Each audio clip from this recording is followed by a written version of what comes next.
ফসলি জমিতে কোনোভাবেই ইট ভাটা করার অনুমতি না দেওয়ার আহ্বান জানিয়েছে মৃত্তিকা বিজ্ঞানীরা। বুধবার রাজধানীর ফার্মগেটে মৃত্তিকা ভবনে এক সেমিনারে একথা বলেন তারা।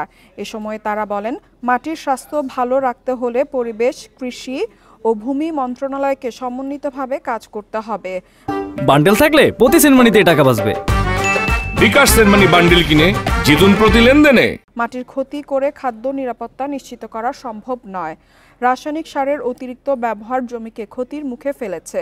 ফসল চাষের পর বিভিন্ন পাতা থেকে সার তৈরির সুযোগ রয়েছে, কিন্তু সঠিক পরিকল্পনার অভাবে তা সম্ভব হয় না।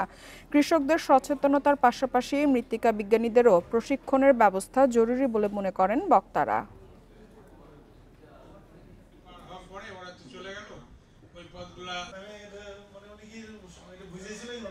ছাড়া